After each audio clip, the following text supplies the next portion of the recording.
Hello, everybody, and welcome to the first of our World Cup watch-alongs. This one is Portugal against Uruguay. Plenty of United interest here, with obviously Dallo, Bruno Fernandes, and Palestri, and a former United player in Ronaldo playing as also. So really looking forward to this one. Hope it's going to be a good game. Of course, Cavani. I've got about Cavani as well. So a lot of current and former United players in this game. Uh, Everyone, please get your predictions in the comments and let me know how you think this one's going to pan out. This is a crucial game in Group H, and Haneef will be along very shortly to join me. It's very strange watching games on mute, but obviously necessary for a show like this.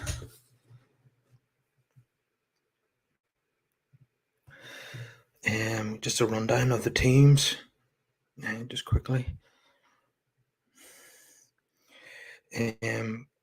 Fantastic goal by Casemiro earlier on to win the game against Switzerland in the 83rd minute.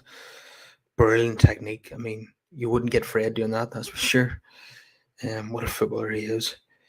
So the teams for this game, Portugal start off with Costa in goal, of course, Cancelo right back, and Diaz, Pepe, and Nuno Mendes across the back four. Midfield of Bernardo Silva, Ruben Neves, and William Carvalho, and the front three of Fernandes, Ronaldo, and João Felix. Yeah, it's a hell of a team. They could certainly go all the way. If it was Ronaldo in his prime, definitely, I think it's probably the best Portugal team that Ronaldo has played with. But unfortunately, he's nearly 38 years old now and doesn't start for his club that he was at most recently. You could make the argument that it'd be better to have Rafael Leo in there instead of Ronaldo. Let me know what you think, guys. I know Ronaldo still has a lot of fans out there, but my opinion is that he's too old now to play for a team at the top level. And the argument has been made probably since the Euros that he's holding this Portugal team back. But let's see. Uruguay on the attack here. Yeah. A quick rundown of the Uruguay team. Sergio Rocket in goal. Back three of Jose Ramirez, Godin, Cortez, and then Varela, of course, another former United player, playing at right wing back. Midfield Valverde, Facino, Bentancur, and Ovalero at left wing back, and up front Darwin Nunez and Edison Cavani. So Suarez not starting this game. It's a bit unusual. Hey, Opal, how you doing? Hello, Haneef. Great to have you on the show. Have you got the game on? Yeah, I'm just cooking at the same time. Yeah, fair enough. My, Yeah. my So stomach comes first. absolutely, I would agree with that one. There's even more Man United involvement in this game than I thought there was. Lots of former United players and current ones involved with these Oh two yeah, teams. there's quite a few. On the Uruguay side, there's obviously Cavani and a Valera. He used to be a United player, and then obviously a current one in Palestri. And the Portugal side is Dallo and Bruno Fernandes in terms of current players, and then Ronaldo, a former one, as of last week. So there's six players in between the two squads that are either current or former United players. So that's why I chose to do a watch along for this one, because it kind of makes sense for a United channel.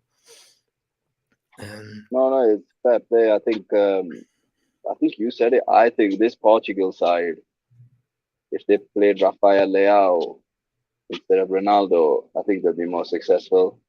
Yeah, It's just Leao's just he's a beast, and I think you need that up front. you heard me say that then? You must have been watching before you came on. No, I was listening, and I was just like, yeah, I agree. It's just one of those things that you don't want to see these guys getting older, but unfortunately, it's part and parcel of the game now. Everybody has their time. Yeah, it's a young man's game. I think they'd be better having Leo in the lineup. I know it sounds ridiculous saying if you leave Ronaldo out, it would be a better team, but it's not 25-year-old Ronaldo or even 30-year-old Ronaldo. We're talking about a guy who's nearly 38 who's struggling to get a game for Manchester United and had to leave because of that. I can't see him going to a club of that level. He's going to have to drop down in level to start games. And I think, like I said, this is probably the best Portugal team that he's been a part of. But if he'd have been starting with this team in his prime, they'd have a good chance of winning the World Cup. But I think he probably holds them back now. Uh, the a lot of the players around him are very dynamic, but he's not, and he's he can't press obviously, and the game has to be he has to be the main man.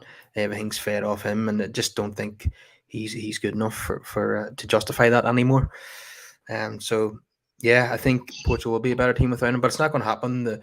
Clearly, the Portugal manager isn't as bullish as Ten Hag, dropping someone of that stature and that name. And the Portugal manager clearly is not going to take that stance. He's just going to continue to play Ronaldo until he retires, it seems. But in my opinion, that'll be to the detriment of Portugal's success in the World Cup. And I know a lot of Ronaldo fanboys won't agree with me, but that's my opinion. And you clearly agree with me. Yeah, I do agree with you. I just think they look better. I've seen Leao about 3 times. I saw him against Chelsea, and he really impressed me. He's a player that I really like at Stamford Bridge because he's he's a beast. He's an absolute beast, and I think I think it's only going to be about. I think it's only going to be just it's only going to be a little bit of time before he comes to the Premier League. He's just quality. He's absolute quality. He's made for the Premier League, guys. So I can't wait for him to turn up. I just hope he doesn't turn up at City. Yeah, I think they've got enough firepower in Holland. But Rafael Leo, he's at a big club already, of course, in AC Milan. But I suppose it's not the AC Milan 20 years ago. They would probably sell him if a big offer came in from a Premier League or one of the Liga Giants or PSG. Yeah, Um, I think you've summed it really. It's a big offer. You're talking 60 million plus, and if Chelsea or United come, you might as well add another 20 onto that. yeah, definitely. Shannon Golder just goes to trick his way from Bruno Fernandes. His first effort of the night, I'm sure it'll be about 4 or 5 from outside the box. And there's that argument that Bruno and Ronaldo don't play well together. That you know, they both like to be the main man. They both occupy the same zones. And at United, that you can count on one hand the number of games that they've played well together. And usually when one drops out, the other one has a good game at United. Obviously, they won't have that issue anymore. You probably see Bruno back on penalties and free kicks now that Ronaldo's gone. But yeah, they have played well together in the odd game, but generally it doesn't work for some reason. Bruno playing on the right hand side for Portugal, clearly he's doing a job there for the manager that wouldn't be a position on the field that you associate with Bruno Fernandes. Yeah, it's very strange, isn't it?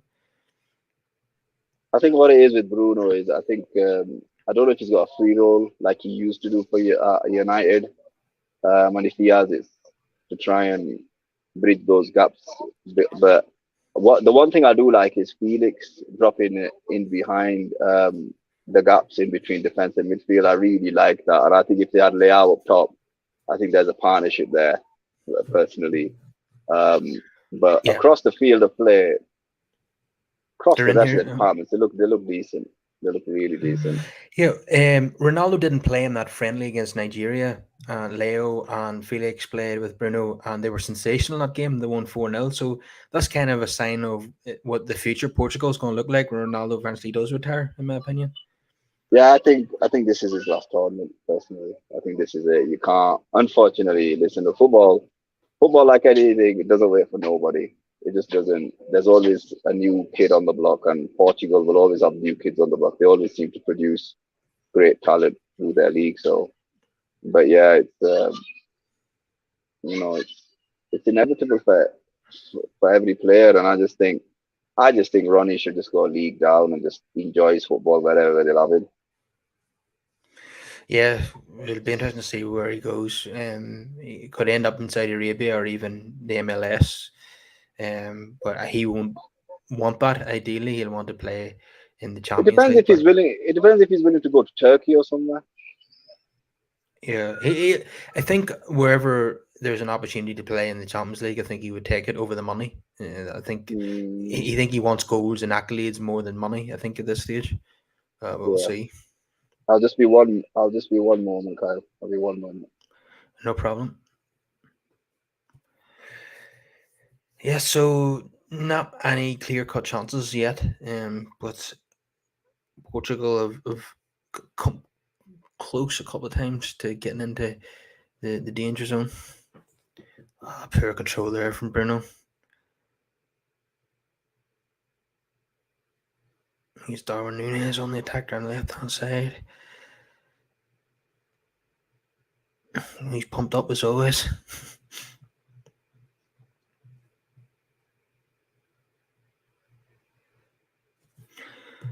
Solo 7, good evening to you, sir, as well.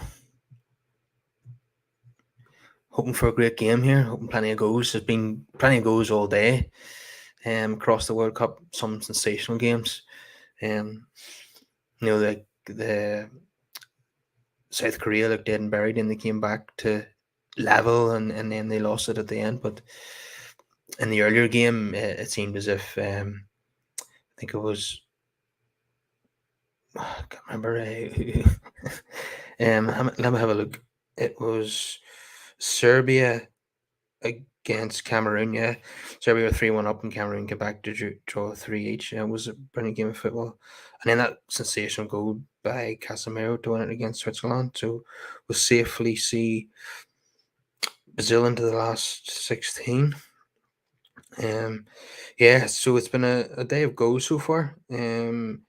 6-5. Yeah, 12 goals already today. That's hoping this is not going to be a 0-0, but sometimes that's the way things happen whenever you do watch along. You get the boring game. But I chose this one in anticipation that it's going to be a great game, as well as the fact that it features a lot of former and current United players. Referee sprinting to get involved in something here.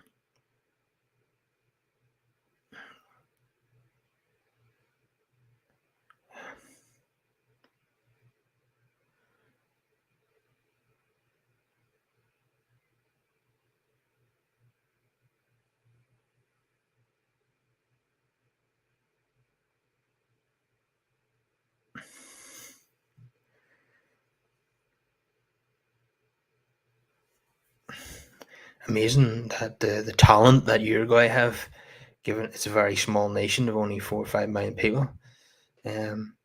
Similar to, I think, a smaller population than Ireland, where I'm from, and we don't produce that kind of talent, unfortunately, not on a regular basis anyway. So they always produce fantastic talent and do really well at these tournaments, despite being such a small country. It's very, very impressive. They're punch above their weight in that respect.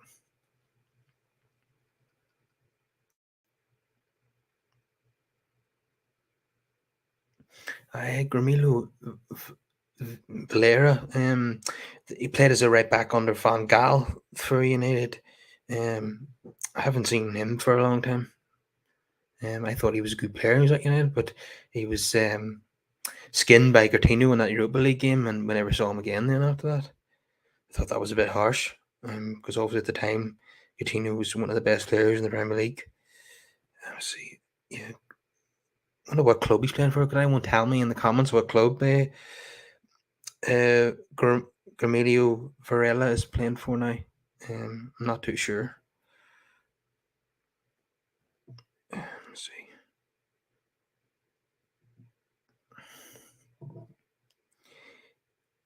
I'm 29 years old now. Crazy how time flies. Oh, he's at Dynamo Moscow.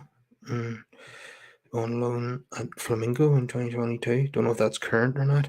Yeah, he is. Yeah, he's on. Yeah, obviously decided to leave Moscow and go back to South America. Yeah, he was a tidy wee footballer. I was like, I want to see more of him, but didn't get a chance after that Liverpool game.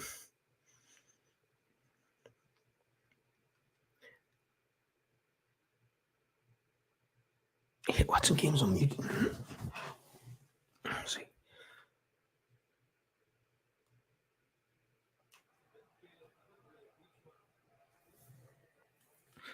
Put the sound on a wee bit.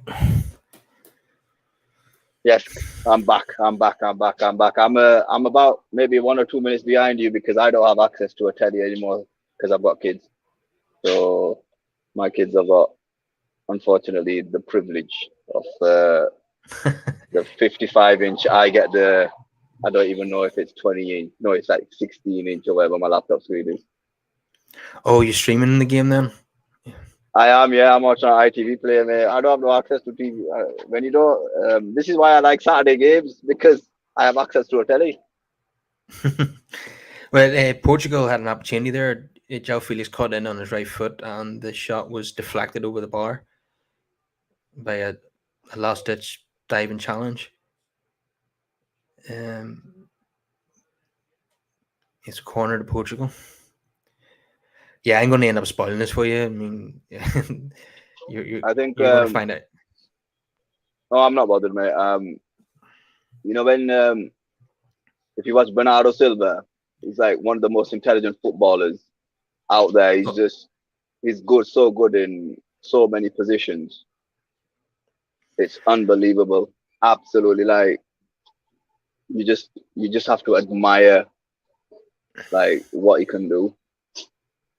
Yeah, well, tonight he's playing as part of the midfield three, but he could easily slot in as part of the front three as well. And yeah, it's such a.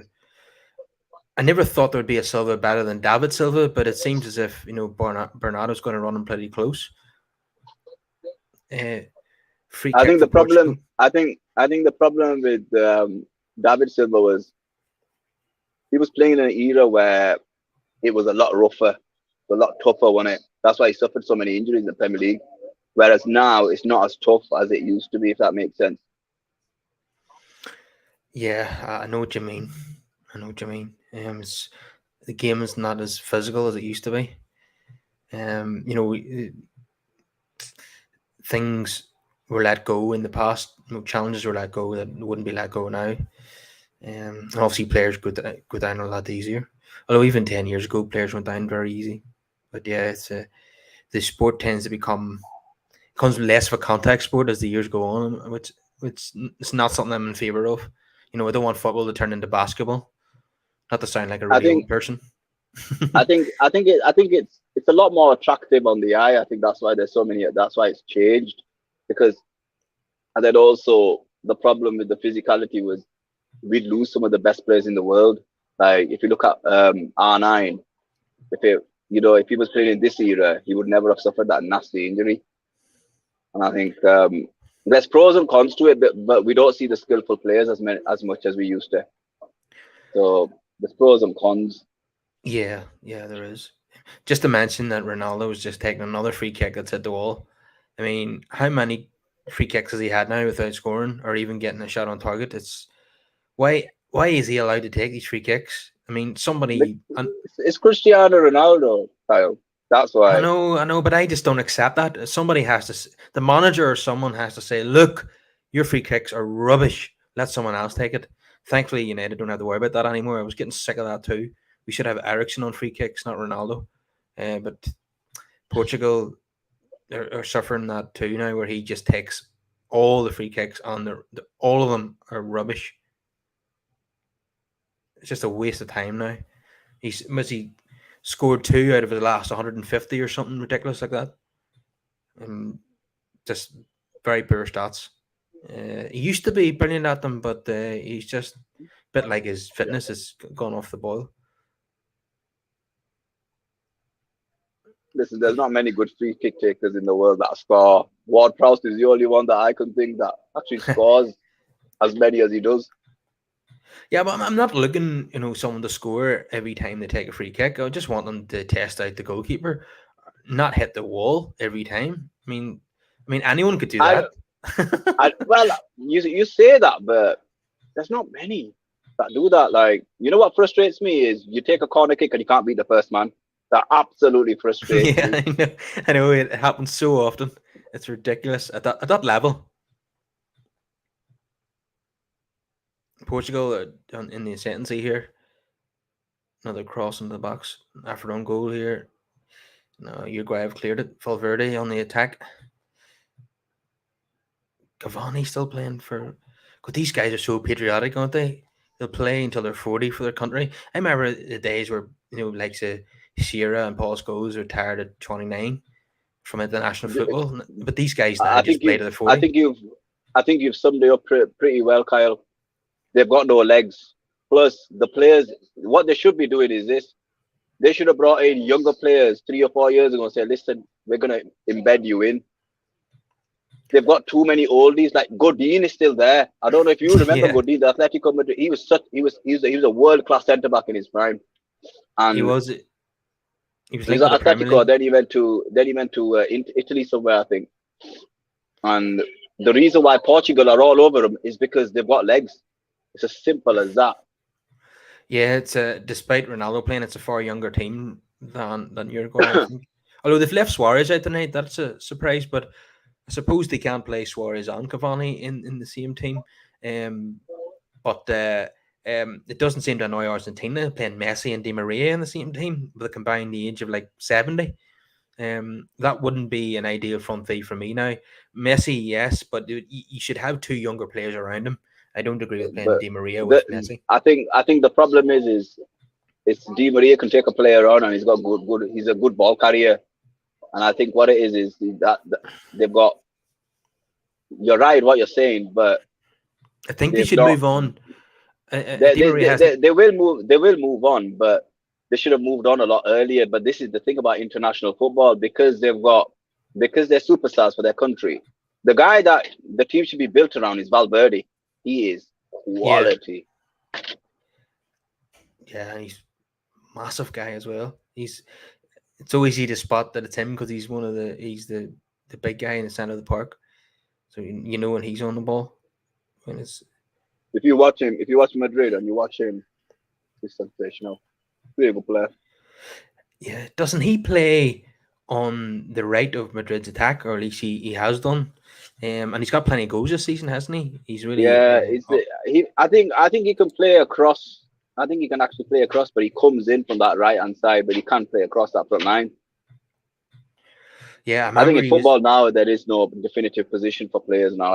I just think you play when you have the ball, you attack in numbers. When you defend in numbers, and everyone has a role to play rather than positioning. yeah. I remember he was very good in the Champions League final, from what I remember, against Liverpool in May. Valverde. He's a real favorite under Ancelotti. Ancelotti knows what he's doing. He's got Yeah, that's the thing. I bet Everton realize now because they used to give him a lot of grief, and I'm just like, you don't understand what you've got at your disposal. You've got one of the best managers in history. If you give him a crap team, what do you expect is gonna happen? He's not gonna be able to produce the goods. So I think now a lot people like Everton fans were so happy that he left. I'm just like, yeah, he's gone on to win the Champions League and La Liga. yeah. He didn't have the It tools. comes on to them. Yeah, Didn't he have didn't the have the tools tools. ever. Yeah, And if you don't give a guy the tools, then what's he supposed to do? yeah. I know. I'll tell you. I'll tell you who's underrated. You know that Diaz, their centre back, is sensational. Absolutely solid. The Man City centre back, Ruben Diaz. Yeah, Yeah, yeah, solid. yeah. He Kyle, is. Kyle, I was gonna ask you, are you worried that if Maguire has a Super World Cup, he's gonna? Are you worried about Major Maguire getting back into United team? No, I'm not. I think Ten Hag has made his mind up on that one. He'll be a squad player and nothing more. But unless there's injuries, then he'll come back in. Obviously, there has been injuries already, but if Varane and Martinez are fit, I think they play. But he always plays away for England. That doesn't make it any difference to United. He's never had a bad game for England, and from what I can remember. You know what, Kyle? I think it's a bit unfair, right, that you guys are using the England national team as your pre-season for Maguire. just to keep him fit. He always plays, and then he comes to you lot. He just sits on bed most of the time. Don't think it's right, man. I don't think it's right. Well, he's been poor for United for maybe 2 years now, so I don't feel sorry for him. I think it took a manager with guts to leave him out, and he played in those first 2 games of the season that were a disaster, and then him and Ronaldo were left out, and things improved from there. Yeah, so if Varane's fit and Martinez has been sensational for United, and Varane's fit, you No, pick he him. has. He's a quality player. He's a good player, that Martinez. I just think United fans get a bit too ahead. You've got to be consistent now, and we know what his qualities are. And I think Bruno's really improved under Ten Hag, but like you can't like overdo it with certain players, because you just think, because obviously we know what United is. It's an institution of football in England, and we know what the level should be. And I just get worried that especially today's football, if someone has a good season, we call it world class, which I think Yeah. is wrong. Unless they do like Messi or Ronaldo numbers, it's very difficult for me to say after one. I think Reece James is a really good player, but I don't rate him as world class yet. And that's just me. And I'm a Chelsea fan, because someone asked me today, who do you start, Reece James or Trent? I said Trent. I said, because Trent gives you that level of creativity Reece doesn't. And I go, I know that's harsh, but I go, that's just my understanding of the game. It's not that, obviously in the Premier League I'd take Reece, but for England I would take Trent. But Trent isn't liked because apparently he can't defend, but he's good at the other end of the field. So whereas Reece is more balanced, but in a game of football nowadays, you're attacking. Well, Gareth Southgate doesn't believe in that. Maybe that's why Reece James plays, or Trippier plays more. But Trippier plays the games mostly, doesn't he? Yeah, Trent has hardly got a look in under Gareth Southgate, from what I can remember. Yeah, so he doesn't even seem to be second choice. England were brought down to earth after the 6-2 win against Iran. They drew 0 each with the United States. It's quite a come down, wasn't it? What do you think the reason was that England went from 6-2 to 0-0? One, it was, I think, first thing is, right, you've got to earn the right to play. Because Keane used to say that. When I was younger, he would always say, you got to earn the right to play. So when you're on that pitch, I don't know how you see it, but I don't think when you're playing for your club or your country, you shouldn't need to be motivated. You should be motivated enough to think, you know what? I'm going to work my backside off. I don't like it when we talk about players' work rate. It really annoys me, Kyle. It absolutely infuriates me. I'm just like, you're a privileged footballer. You should be working hard anyway. But then also you've got to earn the right to play, and then, make sure that you earn your stripes on the pitch. And if you don't earn your stripes on the pitch, then changes have to be made. And I think Gareth Southgate, for me, he set us up wrong. But the problem is he doesn't make the changes when they need to be made. Like at halftime, you could quite clearly see Grealish needed to come on, Foden needed to come on, Rashford needed to come on, Harry Kane needed to be pulled off. He was injured. We could see that it was basically Croatia again. And I'm just like, okay, I could say I can understand the first half. He wanted to take it to halftime, but then when you persist with it, then you just like, I just think when he was watching that game that he was happy with the way England were playing. I really believe that, Kyle. I really believe that. Whereas as fans, we get infuriated, and I'm just like, I didn't hear his post match press conference. But when the level of creativity is low, you bring on your creative players. And let's be honest, Harry Kane should have been off at halftime. Wilson is there. Use him. Use Rashford. You can use him as a backup striker. But at least show us that you're willing to do that. Not when our back's up against the wall, when we're losing, and then you decide to go for it. I'll be honest with you, Kyle.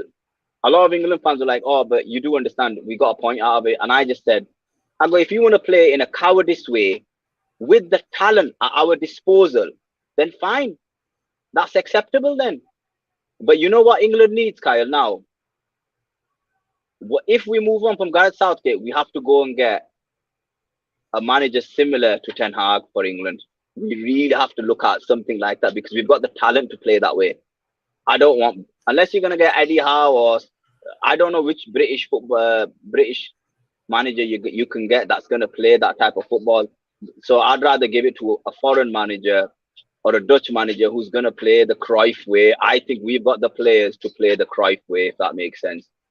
And that is all I'm gonna say about it because I just think I think Man City fans are more happy than England fans because Phil Foden's on the bench doing nothing. Yeah, I think it's the strongest squad that England have had for many, many years. Maybe even the golden generation of the noughties was seen as a fantastic squad, but you could argue this squad has got more talent than that one. And so it's been wasted on Gareth Southgate, in my opinion, and many England fans feel the same. He's a very conservative coach. We've seen him even in the previous tournaments playing a back five, two defensive midfielders. Okay, now he's brought in Bellingham for Calvin Phillips, but still there's still that kind of cautiousness about him. He doesn't go for it when he should. I think England are at their best when they're on their front foot, as we saw against Iran. Look how many goals they got in that game. And how can Phil Foden not be used in a game that's 0-0? He said that Jack Grealish, he felt he was the right man for that situation, but Phil Foden has been on fire this season. He even got a hat-trick against Man United. I just don't understand how you could have a player like that and not even bring him on. Never mind start him. It was just totally unforgivable from Gareth Southgate, and I can fully understand why England fans are so frustrated with him. Uruguay in here. Lovely play there. He's taken on absolutely everyone there, beating everyone but the goalkeeper. And I thought that would have been a sensational solo goal there if he had beaten about 5 defenders and then beat the goalkeeper, but the goalkeeper managed to smother the effort. That was unbelievable play. Kyle, you were saying why are Ireland not that good? That's because some of your players play for England. Yeah, that's right. Some of the England players would qualify for Ireland, but then they were born in England, weren't they? So you can't blame them. No, but which one? Declan Rice played for Ireland at a young age group. Oh yes, that's right. Yeah, he defected. And so Jack did Grealish. I think so did Jack Grealish. So I think that's wrong. That I don't think you should be allowed to change. But who am I to go against FIFA? Yeah, and I believe Harry Kane would have qualified as well, and Gerrard and Rooney. All these players he could have had, but didn't. But yeah, even in the cricket, the Ireland players that are good just go and play for England for the money. So. Oh yeah, 100%. Yeah, let's see here. Who was that player who went on that run? That Bentancur, the Spurs player. He's a good player, I thought it was Bentancur. Yeah, he scored. He scored a lot of goals for Spurs recently. He's basically their creator. Spurs need another one of him. Yeah, that Uruguay team is better than I thought it was. There's a lot of names in there that I didn't even realize they play for Uruguay. There are a lot of names in there, but there's a lot of it's like Belgium. The legs have gone. Literally, the legs have gone. Belgium's opportunity to win a tournament has came and went. I feel. It's 4 years ago. That was their prime. They were in. That was their prime. Are you guys linked with this keeper who plays for Uruguay now? Because they keep saying Diego Costa. Is it him? Oh, Diego Costa, the Portugal keeper. We were linked with him. Yeah. Yeah, I was wondering, is this the keeper that you guys are all? He plays for Porto. He's meant to be a brilliant young keeper, but he made a mistake in the game against Ghana and got away with it at the end. But yeah, he's every keeper's gonna make mistakes, obviously. But yeah, he looks like one for the future. All right, he looks like he's got everything about him. He's great shot stopper, fantastic with his distribution. He's huge in height and stature. So yeah, and he's very, very confident. So it looks like he's got everything to succeed. So, but we don't know. We'll see if Ten Hag maybe sticks with De Gea, or else he will, or if he goes with someone If else. It's he hard. It's if hard he to really know didn't at this if point. he didn't stick with him, would you guys give Henderson another chance? I don't. That's. I'll leave it with the manager in that one. I don't know. What about you, Kyle? Would you give Henderson another chance? Wouldn't be my first preference. I've not been impressed with his form at Nottingham Forest. Granted, he's playing for a team near the bottom of the league, and he's constantly having shots rained in on him. But some of his attempted saves have not been impressive. Some of the goals that he's conceded I thought were avoidable this season. So I don't think his reputation has been enhanced during his loan spell at Nottingham Forest so far. So to give you the short answer, no. But if Ten Hag goes with him, then I'll just accept it. But I don't think Ten Hag will go with him. I think Ten Hag wants the modern day keeper, because you can't play his football if you don't have a modern day keeper. Yeah, I would think he's tried to coach distribution into De Gea's game, but I don't think while he has improved, it's still not great. There's still De Gea playing the ball out to the fullback and he's kicking straight into the stands, and kicking it down the middle. Kicking it down the middle to Fred when Fred's under pressure. You don't do that. The one thing that baffles me, right, is, say for example, you're De Gea and you're not good at distribution. You have like those 4 or 5 weeks off. You have the opportunity to just go away and practice. You can employ your own goalkeeping coach. You can get a few guys that can pass you the ball and stuff like that, and you can just practice. Like, I just don't like how you get basketballers, they do off season training just to keep ticking away. And I think footballers, they just stop, or they don't do much. They might just keep fit, like gym work. And I'm just thinking, that is your time to get better.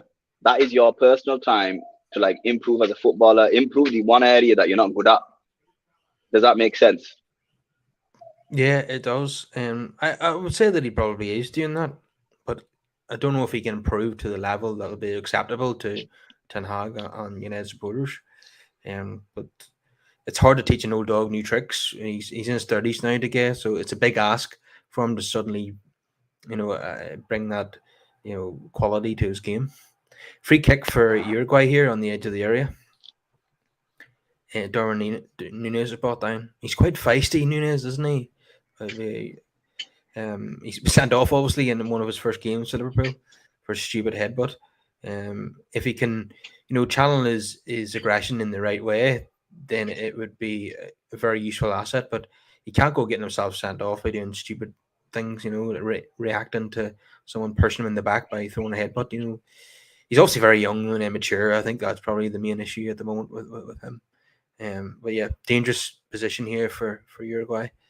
Yeah, Valverde's going to take the free kick. This Darwin Nunez. He's not as bad as what people make him out to be. He's a pretty good player.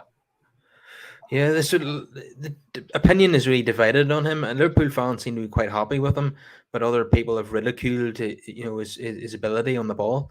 I'm just still on the fence at the moment now. But if he's scoring goals, it doesn't really matter. Like Lukaku's ridiculed for his first touch, but he's still banging the goals. What did you make of Lukaku? Obviously, he's been at your club and my club. Well, he was better at your club. Listen, look. He wasn't my first choice. He wasn't my first choice as a striker, because I said at the time when we got him, I said, look, if we're going to spend that much, if we're going to spend big money, why can't we just go and like put a stupid bid in for Benzema or Lewandowski? I said, let's just go and get the best in class. And yes, they're seasoned, but they're the best in class, because I would rather do that and show some ambition. And I guess Lukaku was was, I don't know if it was what the manager wanted or if it was what I think it was a board signing, but I could be wrong. But when the thing is this, the clubs don't have no common sense when it comes to buying footballers. They don't think, right, we're spending 100 million. Has this player shown enough in the last season and the season before that to warrant us buying 100 million? And if the answer is yes, Kyle, then you look at the system. Okay, does he fit the system? What does he do well in that current team that gets the best out of him? Do we do that as well? Like, these are like basic questions you have to ask yourself. Like, it's like Ten Hag, for example, wants Gakpo. It's only an example because I know you're linked with him. Now, if Ten Hag wants Gakpo, Ten Hag's going to be thinking, right, Gakpo fits my system for this reason and that reason. And he's not going to cost us that much. Might cost us like 50 million or whatever. And he's going to be a player for a good 5 or 6 years, if not longer, at United. But he fits my system. I will be able to get goals out of him. We will be able, he makes the runs that I need from my striker. And it's things like that, Kyle, that annoy me, that you don't, like, especially like Chelsea, we buy players and I just think I think we've got some really good attackers, but we don't play a system that gets the best out of them. But then when we do play them and they don't get enough game time, we ridicule them. How is it supposed to work when you don't give the player time? And is that the best system as well? And for me, I think when a manager has a system, you have to buy the players for the system. It's not the other way around. So for me, I think that's important, and I think we'll be able to tell next season. Now we're gonna have to. I don't know if we're gonna get anyone in the summer, but I think Chelsea just have to just see the season out. Well, yeah, Kaku clearly decided after a few months that he missed Milan and wanted to go back there. He done something similar to Ronaldo, just did doing an unauthorized interview, in order and told, said some stuff that he probably shouldn't have said about the manager and got himself in trouble. And it was obvious that he was going to leave at that point, but then the manager ended up leaving as well at Chelsea. But I'm sure Chelsea fans have moved on from Lukaku now, even though Chelsea still his parent club. But I don't see a Kyle, he's gonna come revival back. I think he's gonna come back. I think he's gonna come back next season. He's gonna play under Potter. I really believe that. Do you think Potter will still be there? Yeah, unless he loses the next 2 games. If he loses the next 2 games, then it might be a bit difficult. But Todd Bowley offered him a 5-year deal, so I'm thinking he's not gonna get rid of him. He is the type of owner that I'm not sure I'd want. He's very, very quick to hit the panic button. A bit like well, we don't. But the thing is, this, Kyle, you have to remember, when you get an owner, right? Yeah, he wants to put his own man in place. He wants his own man in place, because when Chelsea got Abramovich, you have to remember, we had Ranieri for one season. Ranieri had 1 season, and then he brought his own man. He goes, right, this guy's won the Champions League. I want him. Well, this is what I'm afraid of at United. Todd Burley waited for Thomas Tuchel to lose a couple of games and used that as an excuse to get rid of him. Just only a few weeks into the season. Now, that's the last thing I'd want a new owner of United to do, because the United fans are really happy with Ten Hag. I don't want a new American owner coming in and wanting to stamp his authority on the club by sacking Ten Hag and wanting to bring his own man in. That's the last thing that any United fan wants right now. Yeah, but Kyle, there's more to this. There's more to that, though. If Ten Hag is given a war chest of 250 million and he gets the players he wants, and he has a really bad start to the season, the owner then has to make a big decision, because let's be honest, Bowley backed the manager. Bowley bought, and I can say that because he's bought Aubameyang, which I did not want over at Chelsea. I said no. I said this is stupid, and Chelsea fans were like, no, but you can get him scoring, and I'm just like, no. I go, you're silly. And I go, look, this isn't right. I'd rather play bro here, and I'd rather go get somebody else. But who's signing was And it? pardon? Who signed him really? Tuchel signing. Tuchel signing. Tuchel wanted him. Did he say that on record? The signings that we were making, they were all Tuchel signings. There was only one or two that you just think Zakaria was a loan, and then the rest of them we spent crazy amount of money. And then also, but the thing is, this like the sign of a good manager is, when a player is not playing well, Kyle. If you're not playing well, why are you still in the team? Kyle, I'm being honest with you. Mason Mount, I'm shocked he's in the England team. Honestly, I'm not gonna lie to you. He's a favorite. He's a favorite of Southgate. And and the thing about Mason Mount is he doesn't know his best position because he's played in so many. He is a utility player. Now we have to make a decision. What's his best position? Because it's going to cost Chelsea. It's really going to cost Chelsea. So if you don't know what you're going to do with him, it's apart from, just to come back to Todd Bowley again for a second, as well as the concern over this type of new owner comes in, he wants to appoint his own man and looks for an excuse to do so early on. I'm afraid of that sort of thing happening at United. But also with Todd Bowley, he's shown that he likes the commercial signings. He was desperate to bring Ronaldo to the club, and Tuchel said no, and apparently Graham Potter doesn't want him either. See, I don't want owners, doing that, bringing in, commercial signings that don't fit into the team or the system. So he's too, and then he's come out with these comments that there should be an all-star game in the Premier League. He wants to Americanize the Premier League and all. If I was you, I wouldn't be very happy with this owner. If I'm being honest. Kyle, I don't mind it. It doesn't surprise me. But the thing is, this Kyle, when you don't have a structure in place, what do you expect? We have no structure. So he's going to get the owner should never be buying players. You listen to the owner. All the owner should be doing is looking at the structure he's put in place and thinking, right, okay, I'll give you 3 to 5 years. Can you guarantee me success? Are we challenging for are we challenging for the Premier League? Are we doing well in the Champions League? Are we getting to the knockouts? Maybe even to the quarters and things like that. That's what you should be doing. You shouldn't. But the thing is, Chelsea have no structure. And when you have no structure, then this is the norm. But Chelsea fans have been spoiled. We've had our time, Kyle. Honestly, we've had our time. I've enjoyed it. Honestly, I've seen everything. I didn't think I'd ever see that as a Chelsea fan. Honestly, Kyle, we've had our time. Liverpool have had a brief spell. Arsenal had a brief spell. It's City's time now, and I think it might be Newcastle's after. I think they're the ones that everyone has to watch out for. Yeah, it's going to be very difficult for other teams in the league to compete against clubs that are owned by nation states. United are going to have to. They're going to have to be owned by someone like Apple to really compete with the like City and Newcastle.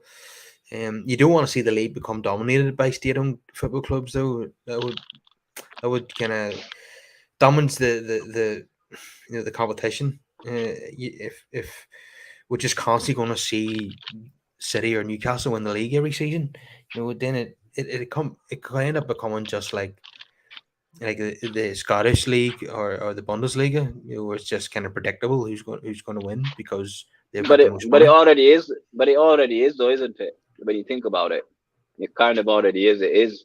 Man City are by far the favourites to win the league. Although Liverpool did win it in 2020, that was a hell of a job done by the recruitment department and Jurgen Klopp, obviously, but they haven't been able to maintain that challenge, and it's going to be difficult for any club to compete with City and Newcastle, I'm afraid. But I just think you have to be shrewd and you have to be smart about things. That's what it means. Yeah, Well, then Man City were still around whenever Leicester won the Premier League, so it just shows you they can have an off season and other teams can take advantage. But generally, they win the league more often than not. So it's 0-0 in half time in this game. Not what I was hoping for. Earlier on today, I don't know if you saw the games. It was just goals galore. I was hoping to see that tonight, but as usual, when I choose a watch-along game, it doesn't result in many goals. But maybe the second half could be different. No, let's wait and see. There's I hope plenty of so. quality players on shows. So you'd expect to see uh, some some moments of brilliance in the second half. Generally these games, a lot of them have it's taken a while for the first goal to happen, and if that happens, either at the end of the first half or the start of the second half, then the game really opens up and we get more of a spectacle. So I'm hoping for an early goal here in the second half, and then things maybe will kick off because the other team will have to go on the attack. But the tournament doesn't really get interesting until the knockout stages. I feel there's a lot of Oh, teams. Kyle, you missed a lot of good games, and there's been so many good games. Oh, I Honestly, have no, I haven't. No, no, no, no. I've There's a I've lot seen of so many good games. yeah. No, don't get me wrong. It's been good games, but good games between like earlier on today there was a 3-2 and 3 each. None of those teams are going to challenge for the World Cup. Great for them to score goals and entertain their fans. But let's be honest, the only team that's played today before this match that's going to challenge the World Cup is Brazil. We look at the matches earlier on. As great as they were, Cameroon, Serbia, Korea, Ghana, Switzerland, they're not gonna challenge for the World Cup. But yeah, the good games nonetheless, even though the defending was appalling. Um, but the but what I mean is, in the knockout stages, you're starting to see the heavyweights face each other, and then that's when the tournament really gets interesting. Um, You never know, Kyle. You never know. It could be a Leicester City moment this World Cup. You never know. I could see it. I could see it. Who are you thinking of when you say that? I think it all comes down to who qualifies. Um, I'm hoping one of the African nations gets through. Um, Well, at the it moment, the just best depends on chance of that would who be Ghana. qualifies. I think. Ghana we 2-0 up earlier. Korea back to 2-2, and then Ghana getting the winner. So I think they have a opportunity to get to the next round. They've got 3 points. Ghana, who else is in that group? Well, Ghana and Korea, no, yes, they're in the Portugal group, aren't they? So in the last game, Ghana they should have got something from that Portugal game, so they have 3 points.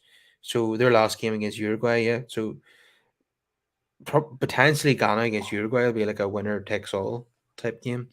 Like the USA against Iran, it's a massive game. I mean, the winner will probably go through, and the loser will definitely go out. So that's going to be an interesting one, isn't it?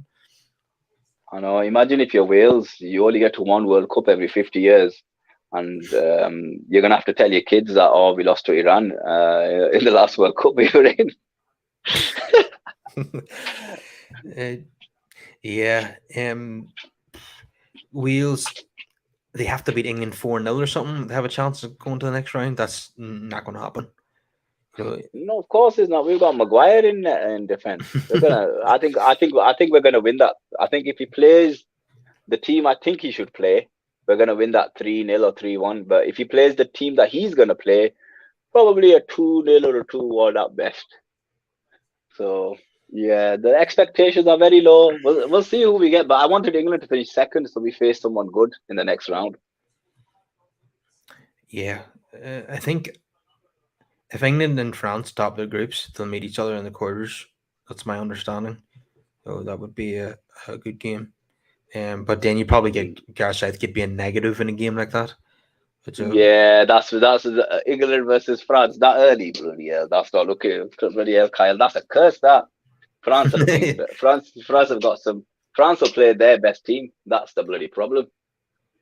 I was thinking that with all the injuries that France have, that it's going to dilute the quality of their team, but it hasn't. They still look absolutely unbelievable in those group games. But you don't want to peak too early in a tournament, though. That's the thing. Um, I don't know. I don't believe in that personally about peaking too early, because it comes down to if you're willing to use your team as well. So if you're winning, you just take your best players off and you try and manage games. Whereas Gareth Southgate just But doesn't manage games. He just watches. He doesn't make no change. I think we made yeah, the first change in the 63rd minute or 67th minute. I was just like, Uncle, you're taking the piss. But that's what he wants to do, and he is the manager at the end of the day. So yeah. If you look at it from the point of view of where England have got to in the last two tournaments, it's hard to believe that most of the England fans are unhappy with the manager. But I can see why, because he's so cautious, and so, that's like you why I've say, always said you can't have a. There's not many English attacking managers now. If it was a substandard team, yeah, I could understand, but they've it's got not. they've got a lot of creative players. So if you're not going to get a tune out of these players, then Yeah, and they lost the Euros final to a team who didn't even qualify for the World Cup. So that was a real opportunity missed there. and also he didn't make the subs in time as well, and he just doesn't. I just don't. I think I think what it is he's not a modern day manager. That's the problem. It's all right to say it, and look, listen. I think he's overachieved by his standard by getting England there, but there are certain things that you wanna. That it's just he's not proactive enough. That's the problem with him. You can start with any 11 you want, but then you have to be able to see where the deficiencies are. You have to think, right, okay, I need to bring him on. I need to bring him on, and Harry Kane wasn't fit. You bring Wilson on at half time. Why would you take so many of these lads and not use them? They're ready. Use the bloody goddamn tools that you've got at your disposal. But honestly, mate, there's I think there's nothing much you can say about England. That's why we need a Dutch manager. I think we've got the team to play attacking football now and good football like that. that's why there's a reason why he's known as Waistcoat Ollie. And that's what I've been told. As a brush it refers to him as Waistcoat Ollie, as in Solskjaer. People have compared him to Solskjaer. I can see why. Just seems to be a manager who's out of his depth, really, and doesn't belong at that level.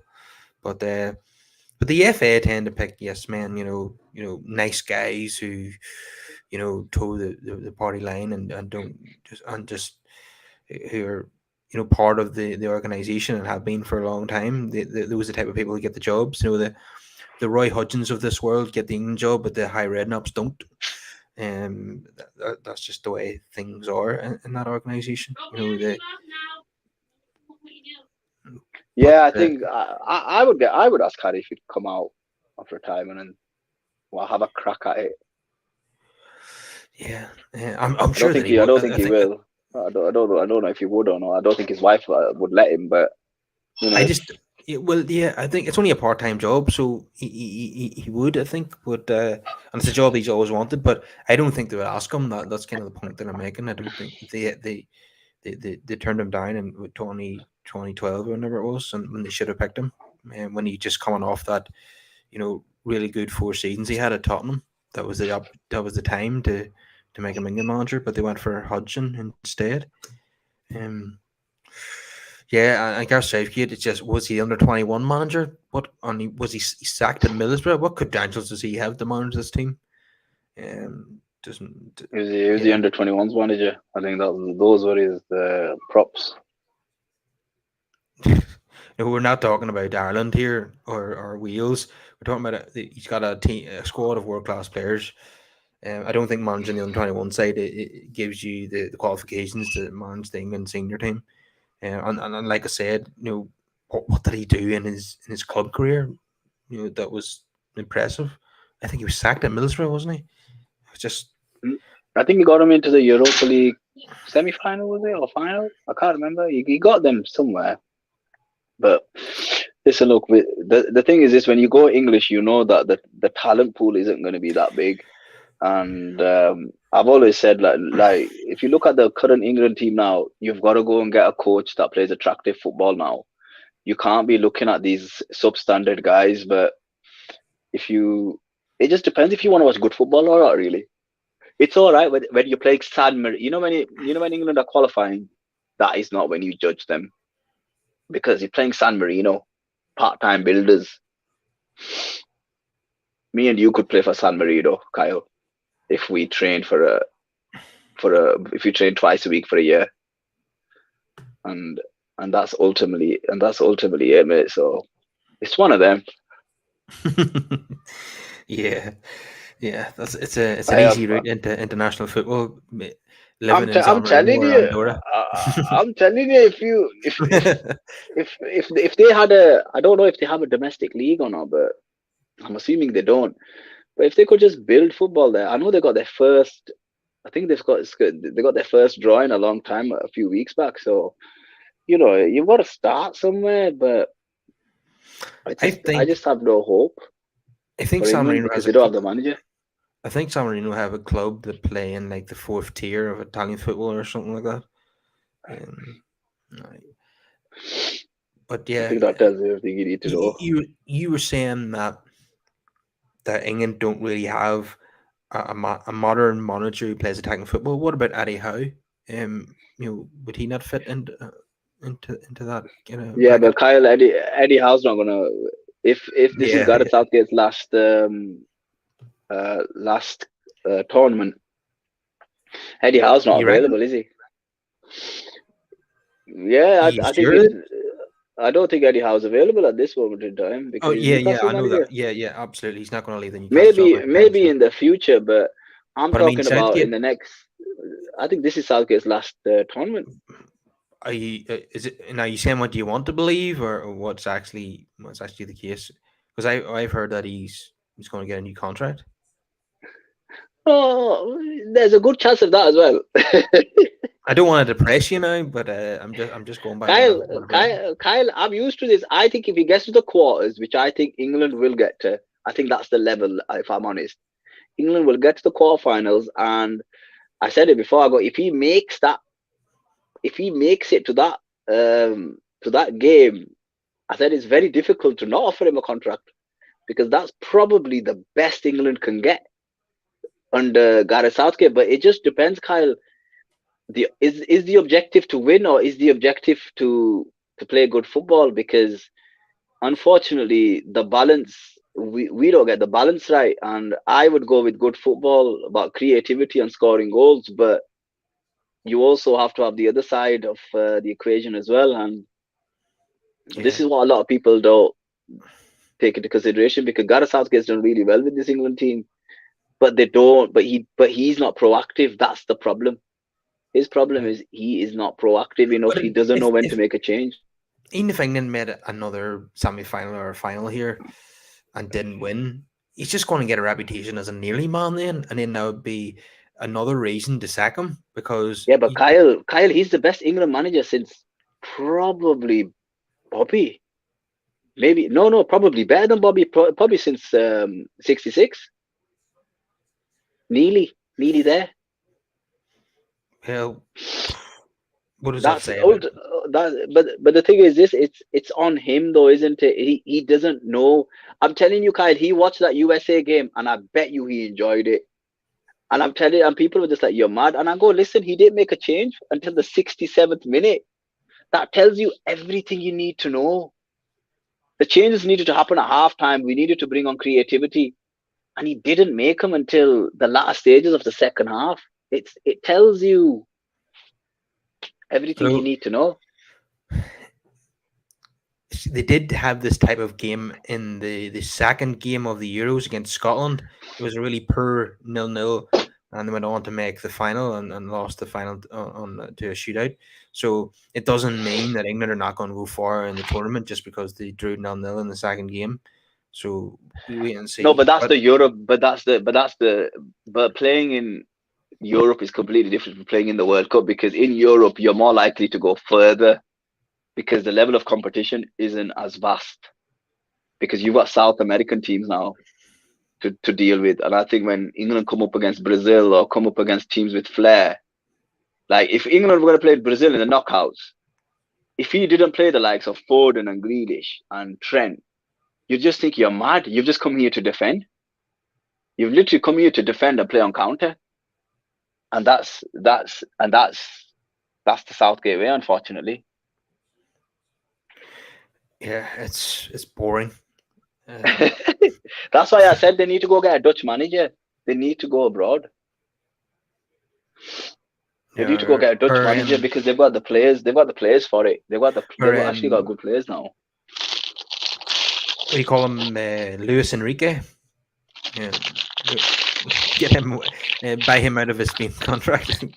I think listen, look, I think if Luis wins the World Cup and he's available, why not? I think he's going to go back into club football personally. Yeah, I do. Yes, I think he wants to manage in the Premier League. So I was kind of hoping he was going to. He was the first name that was on my shortlist before we got Potter, but and that's because I only went for it because of the way he plays football. But yeah, it is what it is. When United sacked Solskjaer, they're interested in him, but he made it clear that he's not going anywhere until after the World Cup. And and that's fine, and that's obviously that was gonna happen because obviously Spain are gonna be one of the favourites. Spain and France are gonna be up there, probably more likely from the European lot. They're the favourites, I would say, from the European teams. Yeah, and then unless you can, and then from the South American teams, you're thinking Brazil, Argentina. I don't think they're as good as. I think Brazil are more balanced. Yeah, Brazil wouldn't lose to Saudi Arabia.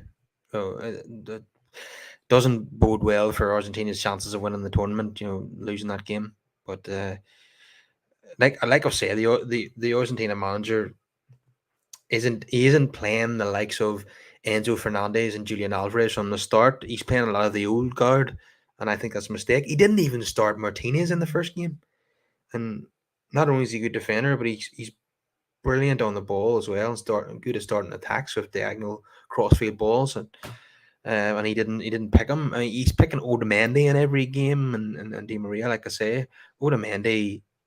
I've never been that big of a fan of him, and I'm certainly not a fan of a 34-year-old Otamendi. I don't know why Christian Romero isn't partnering Martinez at the back. That would be my first choice partnership for Argentina. What's Cavani's position in this team? Because he seems to be everywhere. Well, that's just Cavani in a nutshell. He's. I remember in the Europa League final for United, when Villarreal were on the attack, Cavani run past everyone, the whole United midfield and the defense to make a last ditch block.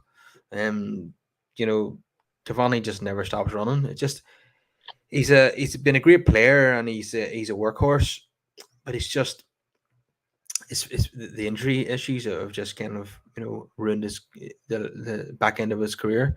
He misses far too many games, but he never misses any games for Uruguay though. There's a few of those players that they miss chunks of the season through injury, but when it comes to the international break or the tournaments, they're always fit and available. Owen Ramsey being another one.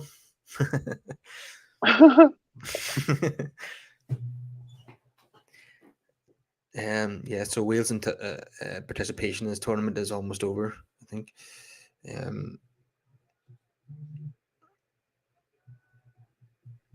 Qatar didn't do very well, did they? Didn't really expect them to. Not result wise. When the second game they gave it a go, there was a good game that game. We were watching it, and I'm like, whoa! They were up for it. They were up for the fight, and you know what? Yeah, they did well. Just lacking in quality, compared to their opponents. I think they'll win tomorrow. I think they're going to absolutely go for that game, and I think they're going to win tomorrow.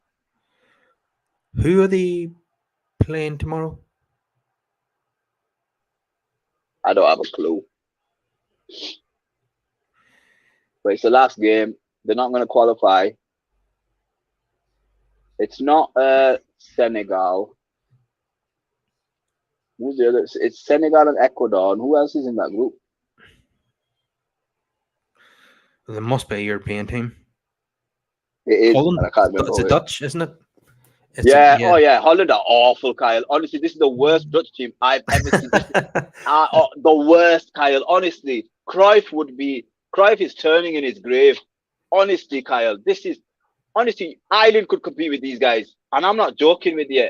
Regardless of how bad your team is, these guys are awful, absolutely awful. We'll come back to that in a second. Portugal are in here. Side netting from João Felix. Yeah, unfortunately, that was a big chance. Yeah. Well, yeah. Cody Gakpo has certainly been very impressive so far, but Van Gaal is known for playing very dull brand of football. Like, and we've seen what he was like at United, the constant 0-0s and passing the ball around the back. Van Gaal isn't typical of the Dutch style. No. Apparently, Johan Cruyff was a big critic of Van Gaal's style of football. He didn't see it as total football. He's seen it as the total opposite, really. So I'm not surprised that they aren't playing a real attractive brand. Van Gaal is very pragmatic. They need to say goodbye to Van Gaal and go and get an attacking manager. I think that decision's probably already been made. You see, the Dutch appoint their next manager 6 months before the current one leaves, so they probably already made that decision. But I can't remember who it is taking over. Van Gaal hasn't lost a competitive game for Holland since 2001 against Ireland in the World Cup qualifier. So this is his third stint as their manager. So he has a good record of not losing. Obviously he's lost penalty shootouts. But Kyle, that's the problem though, isn't it? That's what we're saying. It's like it's so result oriented. The problem is because it's a cup competition, it's so result orientated. But when you look at the old Dutch teams of the past, the quality was just immense, and I think that's why he's in the job. To be fair, they don't have the quality of the past at the moment. This is not a vintage Dutch team. Like, to be fair, some good players, but it's not a 1 to 11 of who's who. Like, to be honest, they've had much better teams in the past than what they have now. Chance for Ronaldo. Ronaldo scored. It's 1-0 to Portugal. Oh, Kyle, you said that with so much pain.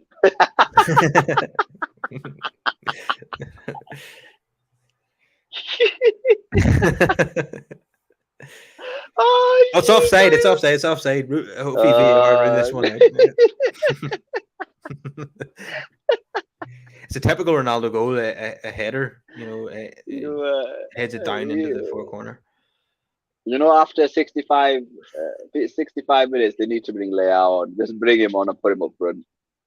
It'll change this game. They'll be much more fluid. It'll be so much better. But that shot by Felix, he should have crossed that ball. He really should have. That was there's a man in the middle there. I think the cross is from Bruno Fernandes. Kyle, he was well off. Kyle, he was way off as well. He wasn't even close. He was a good 2 yards, I would say. Yeah. There's are you talking about Ronaldo? Yeah. There's a player on the far side playing him on. Yeah, it was given. I'm looking at it first time. He looked like it was 2 yards in front of him. I'm just looking at the replay now. I think there's the left back playing him on, if you want to remember. But yeah, the goal's been given. There's me saying at this. I look like an absolute clown. Oh yeah, he is. It's the right back. It's the right back that's played him on. The one with the coloured hair. Yeah, and you was one of the fullbacks.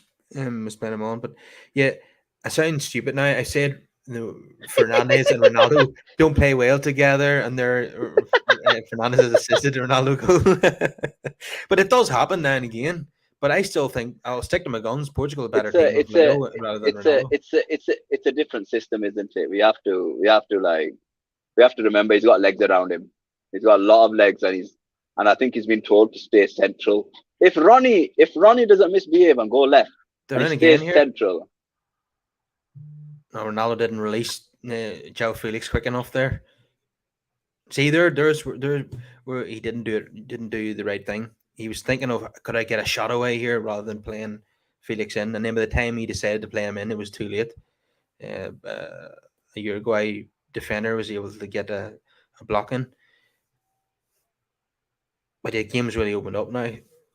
Yeah, I still maintain that they would score 2 or 3 now if Leo was playing. No, I know I'm sounding bitter, and You are Kyle. Kyle, you sound better. but you agree with me at the start. You said to be a better team with Leo than Yeah, but Kyle, I'm not a Man United fan, so I'm allowed to say that to you.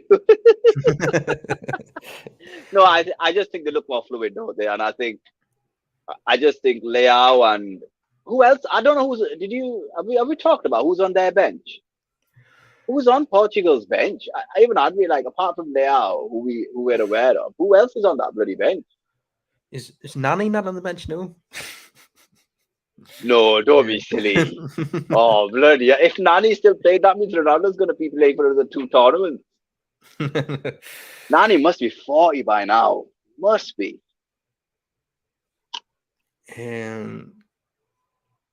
I think he's about 35, 36. Nani, he still plays in the MLS, doesn't he? Orlando Pirates or something like that. Yeah, so in terms of the bench, they've Diogo Dallo, Jose Sa as a goalkeeper, Robert Trujillo as goalkeeper, but yet outfield players Dallo, Antonio Silva, Rafael Guerrero, João Mario, Venita, João Paulina, Mateus Nunes, Ricardo Horta, Rafael Leo, like we said, Gonzalo Ramos, and Andre Silva. So yeah, I think most of the star names are starting. Is Diego Jota there as well? Did you say? No, I think he's injured, isn't he? I think he's injured. Yeah, I think he was one of the players who missed the World Cup through injury. You know, if that was a younger Cavani, he hits that on target. Yeah. He gets that on target. Whether he scores or not is a different thing, but he does too much work outside the. That's what it baffles me that this guy is so good. He I think he does too much work outside the box for his team, and I get it, he has to do it, but they've got to get him the ball. Yeah, he's going to tire himself out at his age, with all the work that he does off the ball. And then when he has his opportunity, he probably doesn't hit it as well as he can because he's tired. I think it's just him and Suarez are going to probably rotate, aren't they? Probably. That's what the manager's thinking. Yeah, because Suarez started the first game, so yeah, I think that will happen. Team effort by Darwin Núñez there. I think they should put him up front. I think he's good enough, mate. I know he plays off the wing, but he plays up front for Liverpool, doesn't he? He's not really renowned for being like an inside left. But anyway, he's there to come. Like Cavani and Suarez are being accommodated. Now you're coming again here, Uruguay. Bentancur and Valverde. That's pretty decent midfield, that isn't it? Yeah, very good midfield. Bentancur's a very good. I know he plays for Spurs, which obviously they must be paying him well, but he is one of Spurs' best players. Yeah, they got him from Juve, didn't they, in last January or something? Yeah, I don't know if they got him on loan, if they got him on a permanent deal, but he's a good signing. Yeah, Kulusevski was another good signing that they made.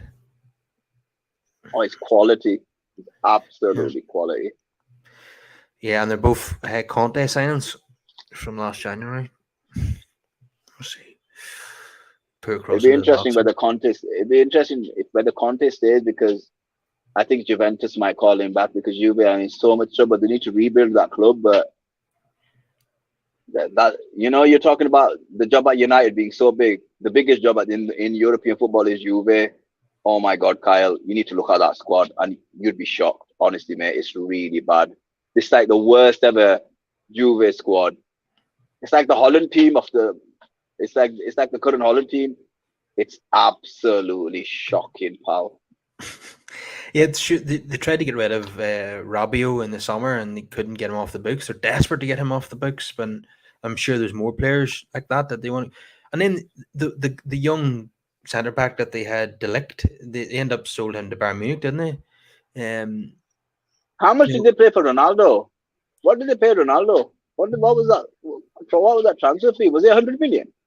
it was 105 or something like that, and then they sold him to United for, was it 15? Yeah, so Can you believe that? And that's the thing. There's no good structure there because you have to ask yourself, like the clubs at a pivotal point, are you going to like bring in like 4 or 5 youngsters to bring that team through, or are you going to gamble just to get the Champions League? There's no. This yeah, is the thing about football. You can't. The thing is, this Ronnie. It's not the Ronnie of old as well. And this is what worries me about football sometimes. And I just think sometimes there's no common sense. Why would you buy a 35-year-old? I know he scored that goal against them, but you have to remember he's been at Madrid a long time. He's been playing with those players for such a long time as well. So he's aware of them, and they've been playing together, and there is a flow there.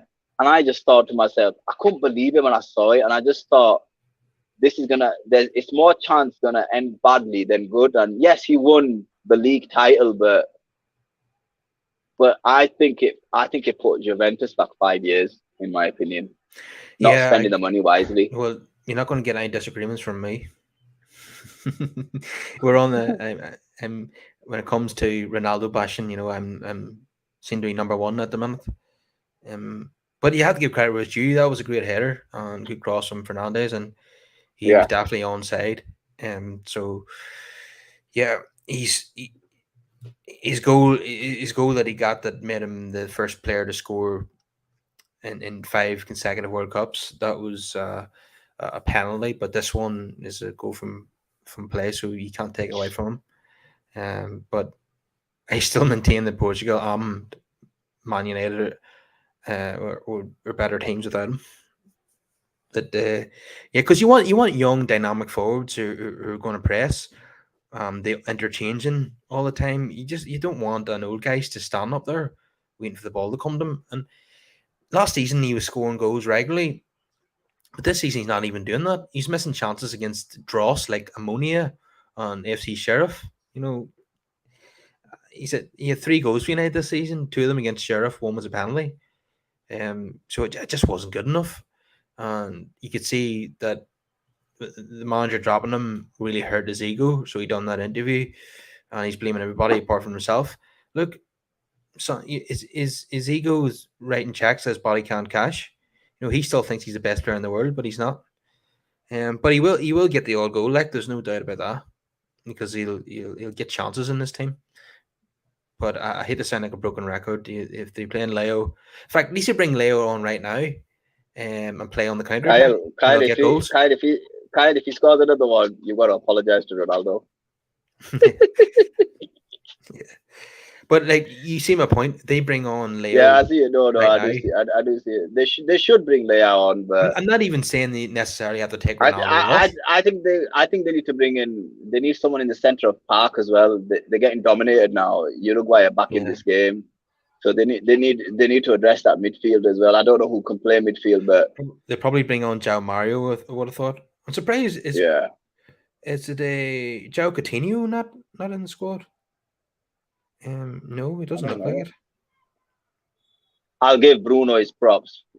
Was it him that crossed that ball in earlier It for was, yeah, not the it was, goal, yeah. but for the one that was cleared? I'll give him his. I am. I'm very harsh on Bruno in front of like other Man United fans, but he's really such a quality player. But I don't like saying it in front of certain United fans because I just annoy them. Yeah. But he's quality. I'm not. I just don't like saying it to certain United fans because they keep comparing him to De Bruyne, and I'm just like, stop it now, stop it. Let's not go that far. And then I'm not willing to like give him his props sometimes, but he's absolutely class. He's class. Yeah, I think he just frustrates at times because no, because he'll do brilliant things in games like he did this there for that. There's another debate I'm going to have to make in a wee second because I'm not sure Ronaldo touched that or not, but It looks like it could be a Bruno goal. Yeah, it's going down officially as a Bruno Fernandes goal now. Yeah, Ronaldo didn't There you score. go. See, I told you. Yeah, Ronaldo didn't even touch it, and he's sitting celebrating like his goal. Isn't that the most typical Ronaldo thing ever? Because he would have known he didn't touch that ball, yet he was running away as if he buried the header in the bottom corner. See, he's just a. That's one of the things that really annoys me about him. Is just the ego on the guy. I understand he's going to have an ego Yeah, because but of what a great Kyle, career he's had, but that's what made him the best player in the world. You have to mm, give him his props. Kyle, we're never going to see another guy like that again. It's going to be a long but time. but he's such. But he's a 38-year-old man, and he's a man child. You can't just like. No, Yeah, most but Kyle, he was 38-year-olds. like that when he was No, younger. Like that but when he most was younger. 38-year-olds would be happy to have a bench role at Man United. Even still be playing is fantastic achievement. But he thinks he should start every single game because he's Cristiano Ronaldo. But I suppose it was obvious that someone like him was never going to cope with, getting old and not starting every game. He was always going to kick up a stink whenever a manager decided to drop him. That was always going to happen, in my opinion. You could see it coming on. You could see it happening 10 years ago. That once he got old and was being dropped, he was going to fall out with that manager, 100%, because his ego Kyle, is so big. do you think Felix is worth? Do you think Felix is worth big money? Do you think he's worth a gamble? 100 million? No, he doesn't score enough goals for me for that price. He's a great footballer, and I'd be happy to have him in the side. But would I spend 100 million on him? That's debatable. But then he could score a worldie here in the last 20 minutes, and I'd be like, yes, absolutely, pay the 100 million. That's just you can, you're only as good as your last game in football, aren't you? Yeah, he's a quality player, and I wouldn't mind him at all. But is he the answer to our number 9 situation? I'm not so sure. I think you should get Harry Kane. I think you should. I think Mm. 70 million gets you Harry Kane this summer.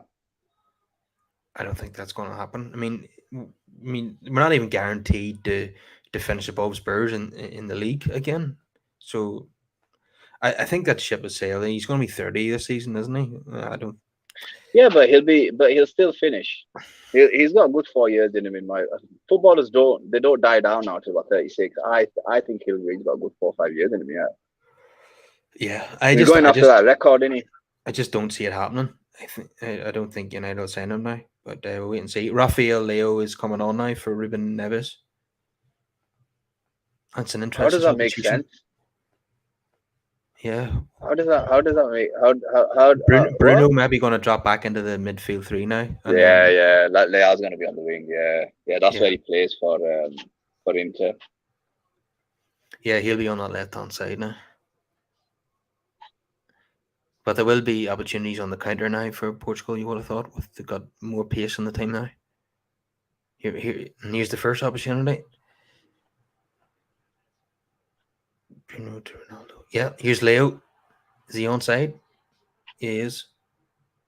I thought you said it was 2-0. I'm waiting for the second goal.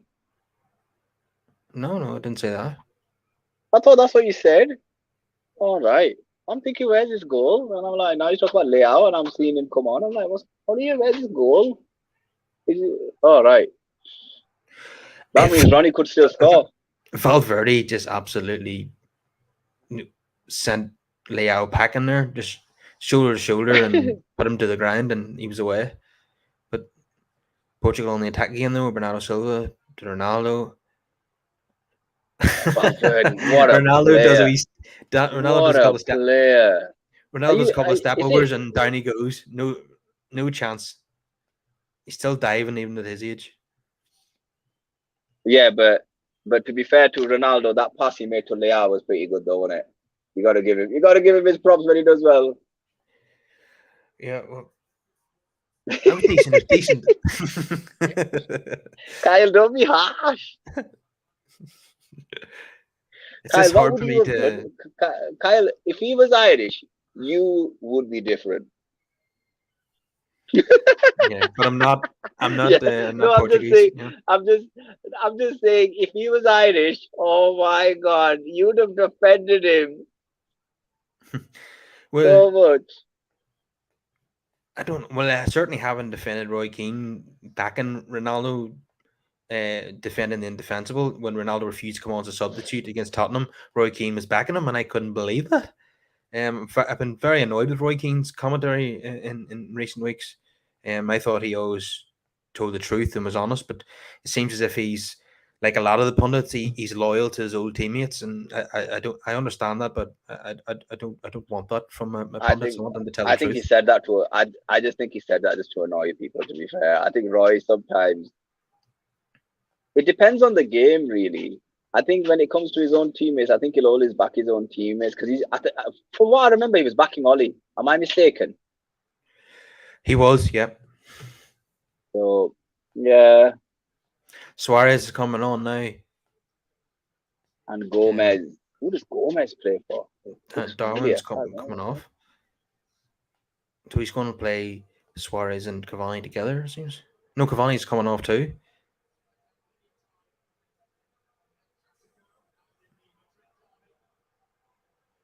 Cavani doesn't realise it yet. So Gomez has come on with Suarez. Cavani is still standing, not realising that his time's up and he's coming off now.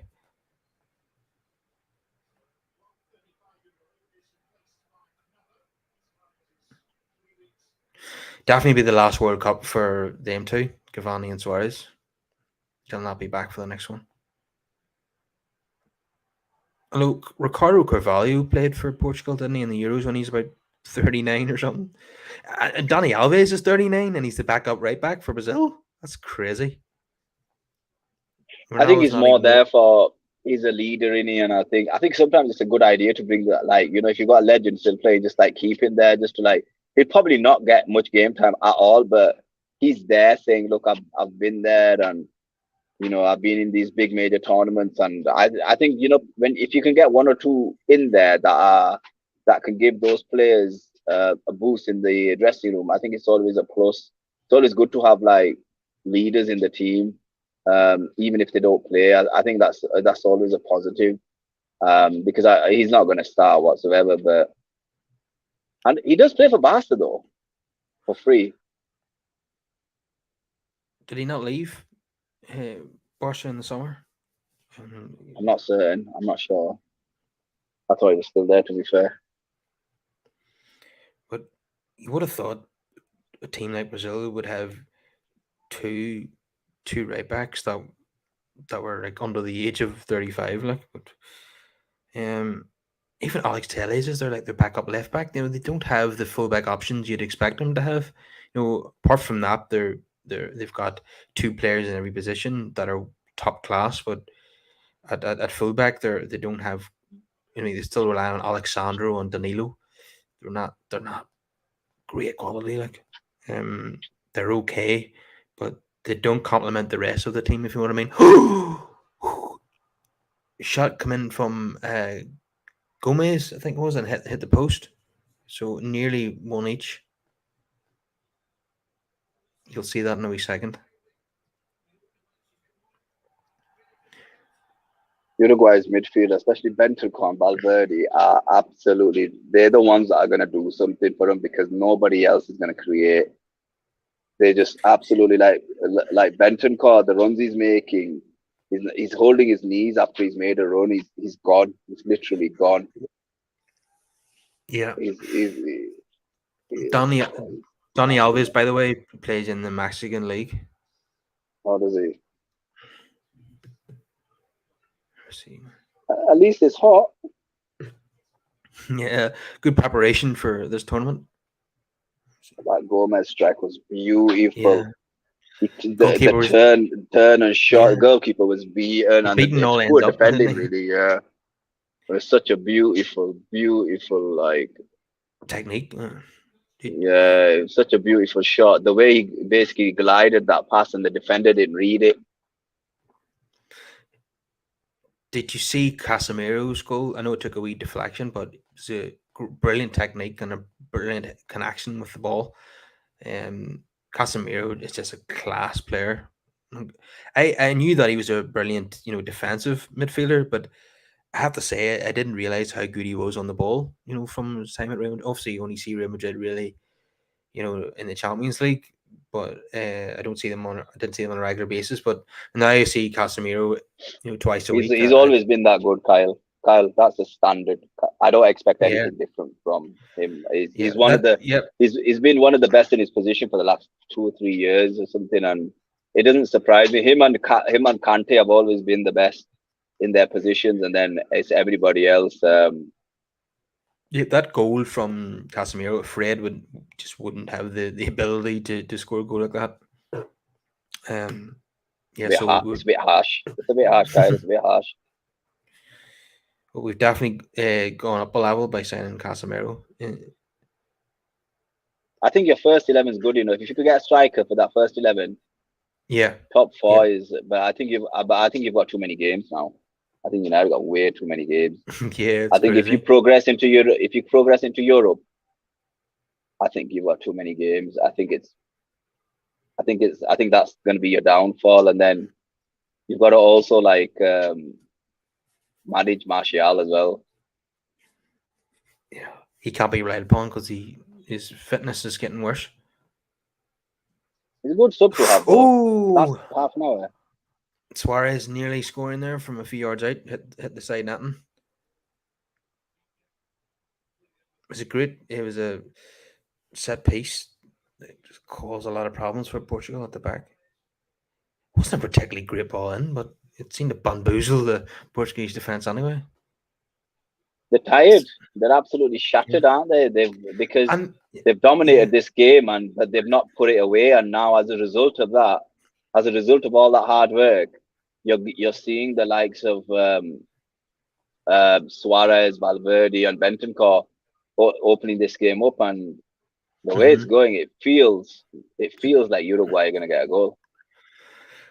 Yeah, Uruguay probably deserve to at least draw this game. Here they're on the attack again. Lovely ball in there. Oh, the finish wasn't quite good enough.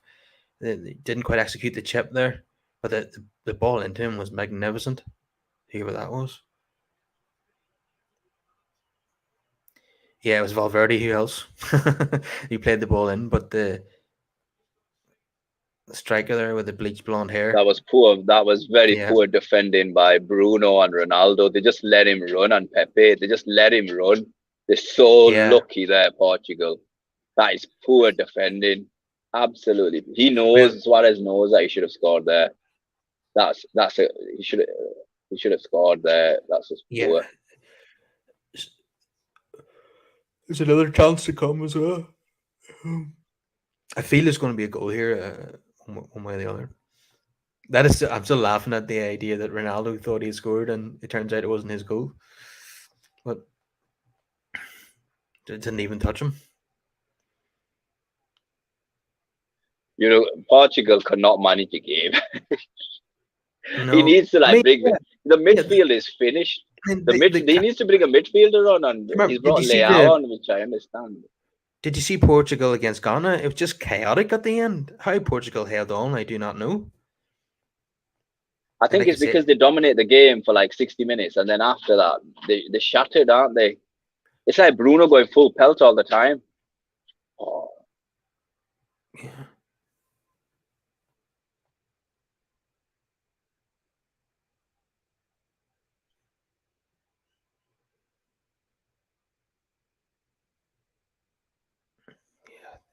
Yeah, they need to bring on fresh legs in midfield. And they brought on João Mario in the previous game, so we'd expect to see him at some point. Well, we got less than 10 minutes to go. They need to bring him on now. Yeah. The way this game is going, Uruguay got enough time to get the winner as well. If they can get one, I think if they get one, they'll get the second. Yeah, and Palestri came on for Uruguay, the United player. You have to make it was a crucial bit of defending there. Where is Palestri playing now? Where have you sent him? No, he's a part of the United squad, but he just doesn't play. Crucial bit of defending from João Cancelo there, because Suarez was just going to bury a header there, from about 6 yards out. But Cancelo got in front of him and it's out for a corner. Just relentless pressure now from Uruguay. Oh, there we go again. Another corner that doesn't beat the front man. winds me up big time. At that level, now Portugal are making 3 subs. The thing is, it's like they don't, in the game, they don't even think about it. They're just thinking, right, I need to get this like just in front of the penalty spot. No, let's go for the first man. You never know, it might ricochet off the post. Now Felix, Ronaldo, and Carvalho are coming off. Ronaldo's going to probably throw a strop here.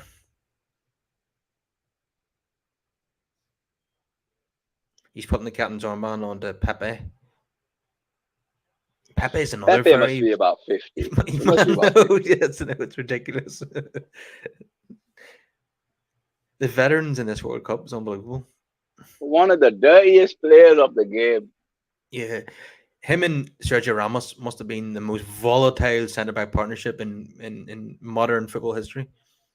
I want to know how many red cards they both got, because it must be in double figures. Yeah, I would say so.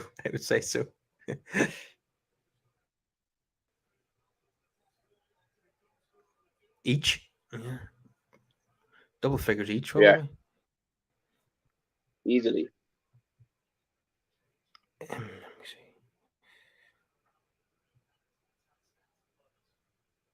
Yeah, so Nunez, Romas, and Polinia came on.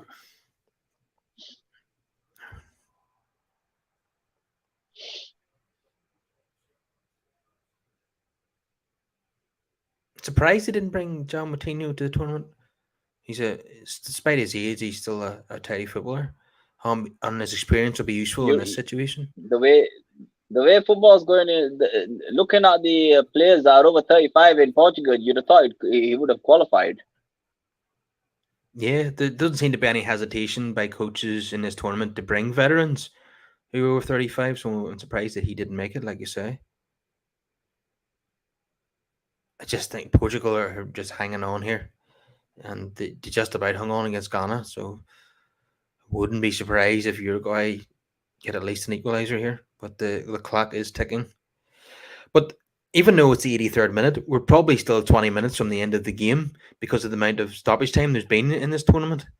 We've seen, Yeah, they've been very very flexible with the stoppage time this tournament. Very flexible. Yeah, I think Alex Ferguson would have loved the stoppage time in this tournament. Imagine seeing 8 minutes. You just be like, what? Yeah, some. I think there's been a game that's went on for 13 out of minutes. Even though but there were there were a couple of injuries in that game. Yeah, but I think that a lot of time's been added on for the excessive celebrations as well. At least the fans are getting their money's worth. Yeah, that's for sure.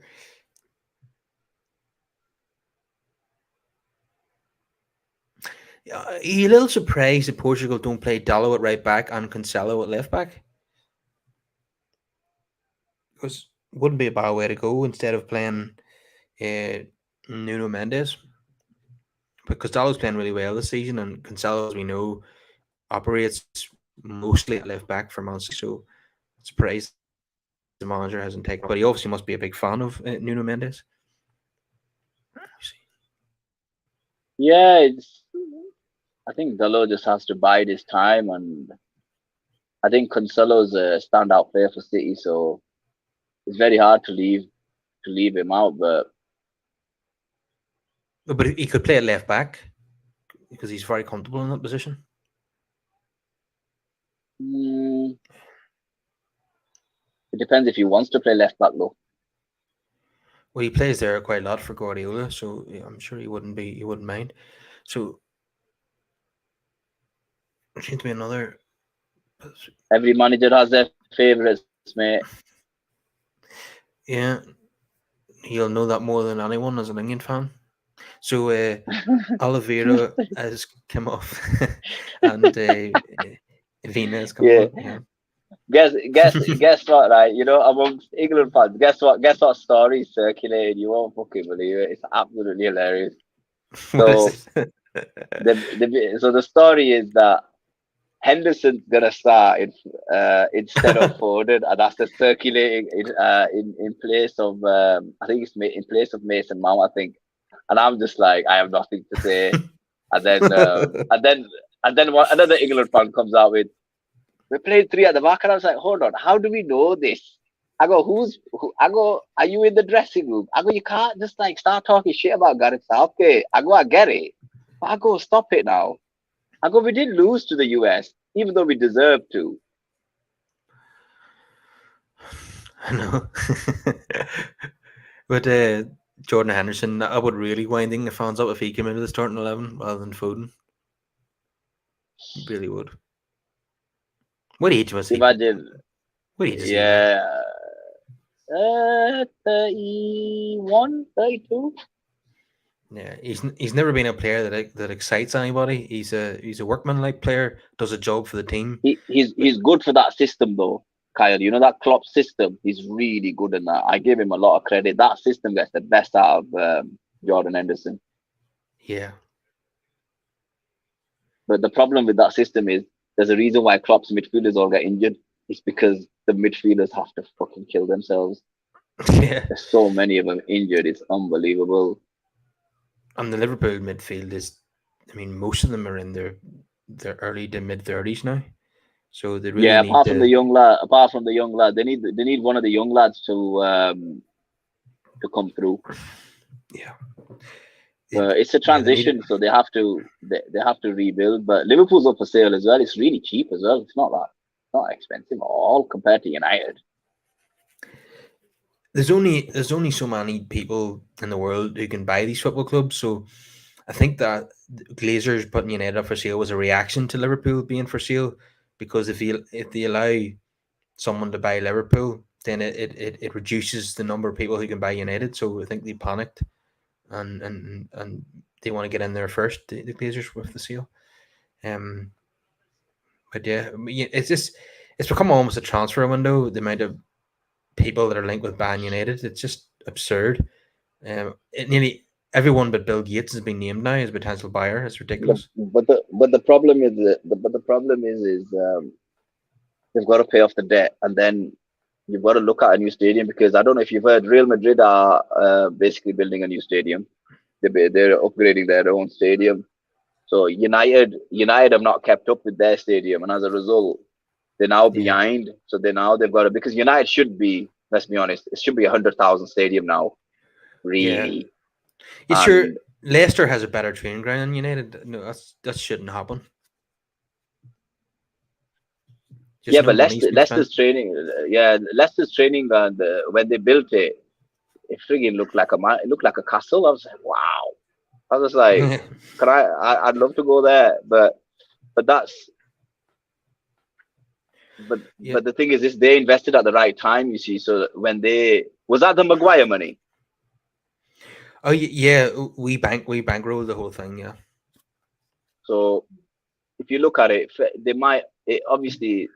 it might have hurt them on the pitch, but it'll be better for them in the future. And I just think, the way Newcastle are doing things, Kyle, I think United need to do the things the same way. I think you're gonna have to take your time, and then you have to make a decision. Do you want to spend it on the pitch, or do you want to spend it on the infrastructure? If you spend it on the infrastructure, I think you'll be successful in the long run. But if you spend it on the pitch first, I think you'll only be successful in the short run, if that makes sense. There's a VAR check here for handball. It was, it touched his hand, but the problem is his hand was coming down. I don't think you can call that handball. I really don't think you can call that handball. I think that's harsh, because he's falling down on the ground. He's giving it. I think that's really harsh. Has he given it? Well, ITV is taking its time on my iPlayer, so. I suppose maybe the way he's looking at it is the ball probably finds its way to a Portugal player if it doesn't hit his hand, and that Portugal player would have been. But it depends though if it's ball to hand though. Right, let's have a but oh my God, come on, look at that now. That's not a good right. Okay, let's have a look at that again. He's fallen down and he's put his arm and he's turned his body. Yeah, I can see why they would give that. That's handball. Yeah, that is handball. Yeah, he's rotated his body, and because if you're falling down, you wouldn't. Yeah, I would say that's handball. Yeah, he knows what he's doing. He knows what he's doing. He stopped the ball getting to Ramos, Ramos would have been in 1-on-1 with the keeper if the ball didn't hit his hand and prevented the attacker receiving the ball. So he denied a goal scoring opportunity with that handball. So I suppose that's probably why it's been given. Oh crap! Ronaldo's not on the pitch. Is it a penalty or is it out? Oh yeah, it's a penalty. This is what I don't like. It's This is what I like. The refs given the decision. Get lost. Just get lost. Just get away. Why is there 4 fucking players standing over the penalty spot? I don't know. It's either going to be Leao or Fernandez, isn't it? Isn't that what that's what I would be thinking. Unless Cancelo, I don't know who is that Mendes. I don't know who that player is. It looks like Jadon Sancho's younger brother. Is it Cancelo? I don't even know who's taking it. No, it's Bruno. Ruben Diaz Fernandes taking it. Look at what they're doing. Kyle, are you watching what they're doing? They're flattening the spot. Yeah. Look at them. They're all doing that's what they're doing. Flatten the spot, boys. Flatten it, boys. Let's see if it works. Bruno's taking the penalty. He hasn't had a good record lately for United now, Bruno.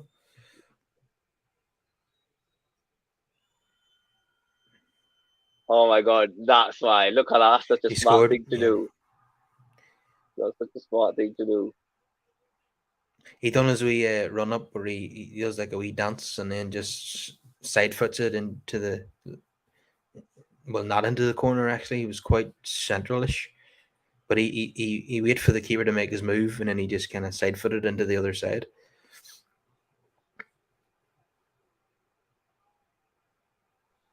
So 2 goals for Bruno in this game.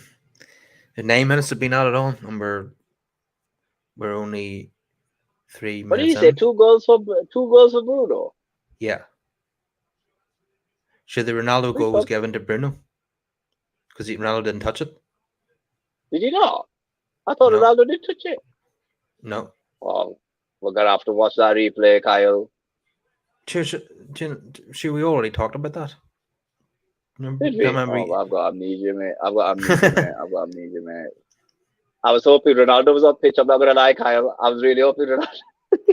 He scored no goals. We thought he got one earlier, but he's got nothing. Ronaldo, it's all Bruno. Look at the Argentinian fans. This is the problem I have with football. Like, you have to look at the replay. You've all got access to smartphones. It is a penalty kick. It's an absolute. It's just, this is the problem with football fans. It's just like, you take it so personal. It's your players responsible for that. Jorginho does that all the time. This little hop and then bang. The Uruguayans will be furious with the officials after this game, no doubt about it. There'll be but they didn't take their chances though when they were on top. They just never took their chances when they were on top. You've got to take a chance. That's what it comes down to. Yeah, they didn't score. They haven't scored. So how are they going to get any points from the game when they haven't scored?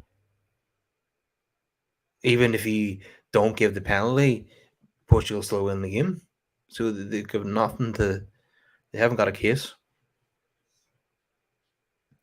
Now Portugal will just play this out. They're just knocking it around the back now.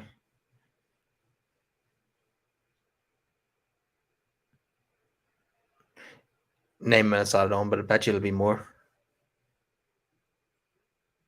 Yeah, probably an extra 2 or 3 because it took Portugal 5 minutes to flatten the penalty spot. Yes. Portugal could get another one here. Yeah, Bernardo Silva and Bruno Fernandes have been absolutely phenomenal in this game. Them two.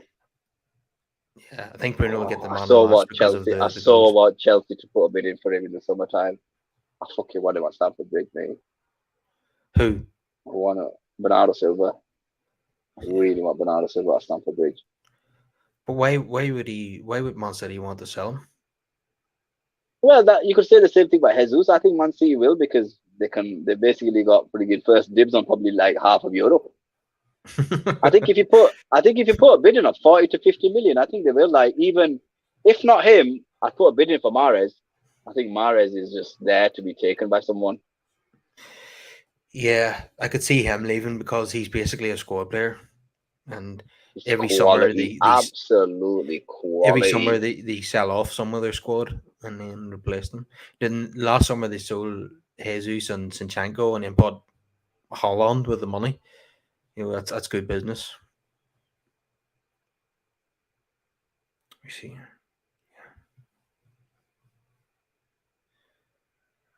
Yeah, Bruno Fernandes and Silva have got the most turnovers in this game. Bruno with 12 and Silva with 11. And Oliveira's next with 9. So, yeah, you just said those two players have been outstanding, but they've also been responsible for winning the ball back the most number of No, times. you could tell they've busted midfield. They've absolutely busted midfield. They've got, you could argue that's probably one of the best midfields in Europe. Them two. Yeah, but Them two probably. I don't know who France's midfield is. I'm not gonna lie, but Spain have got Pedri, Xavi, and Busquets, haven't they? So, but Valverde and Betancourt is not to be sniffed at either. That's a yeah, they've got good players, but they've not got a good forward line. It's not your forward line has to be scoring. They need to go and find some younger players. Whoever did that. Chance here, saved. Yeah. Kyle, I don't say often, right, but Bruno Fernandes has been absolutely class. So is Silva, to be fair, but them for me, it's very hard. Nearly a very hard there for me to say who's better, but I'd give it to Bruno because he's the one that's got the goals. But both of them, absolutely fantastic. Look at the Portugal manager; he's fuming. You can tell he doesn't trust any of them. He's just like, no, I just don't trust you guys at all. When Bruno was taking penalty kick, he had his face in his hands. I was like, bring it out. You do know you got the pen, haven't you? He wasn't showing a great deal of trust there, was he? All right. I think he's just one of those managers that is nervous. He's just one of them, like, he's not good in pressure moments. Ooh, Portugal hit the post there. Yeah, I saw that one. Bruno again. Yeah. No, he didn't hit the post, hit his leg. Hit the keeper's leg. No, but after that, you're behind. No. He hits the post. Yeah, no, he went for a no, they hit the post. Kyle, your eyesight's really bad, mate. No, you're a wee bit behind, aren't you? You're watching on the stream. Are you talking before the corner or after the corner? After the corner. All right, no, I'm just there now. You'll see. Yeah, he should have a hat trick by now, Bruno. He'd be kicking himself that he hasn't. He'd be happy to win the game and score 2 goals, but it's been an opportunity for him to get a hat trick, and he'll not probably get many in international football. He's earned his day off tomorrow. Yeah. Who did Leao come off for again? Who did he come on for? Yeah, who did he come on? Who came off for Leao? Can't remember. It was Ruben Neves. I think it was, yeah. Yeah, you can't be having that. Neves needs to be. I wouldn't even start Neves. I think I would be starting. This is the team. This is Portugal's team. This. Yeah. Apart from Felix, who else came off for Felix? Felix, Ronaldo, and who? I can't remember who else came off, but. Yeah, I think they made more than 3 subs. Yeah, William Carvalho was come off as well, and Neves and Ronaldo and Felix. I think put Felix in this team. Nuno Mendes came off. I think they've made 5 subs. I think this is Portugal's team. This. Yeah, and that's game over. They won. So Portugal probably qualify for the next round. 6 points that they've got now. Yeah, they could play the B team in the next. Yeah, they could. Dallo might get a kick.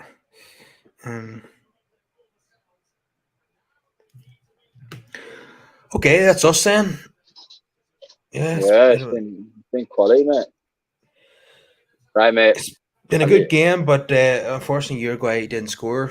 It would have been better if it was both sides scored, and it was because it certainly wasn't a dull game. But No, it's no, always it's been all right. it's always better when both teams score, when it's like 3-2 or 2-1 or whatever. But it looks like a comfortable win for Portugal if you've just came home from work and you check the score. But it wasn't like that at all, wasn't it? Uruguay were well in this game and had They were opportunities. fun. Yeah. Right, Kyle, I've got to go, mate. I'll speak to you later. Okay, mate. See you later. See you there. We'll definitely do it. We'll do another one. Definitely. We'll do an England one later in the tournament. Round of 16. It might not go any further than that, Kyle. Yeah, we'll cover the inevitable penalty shootout loss later in the tournament. Yeah, definitely. Right, pal. Take care, mate. Okay, see you later. See you later.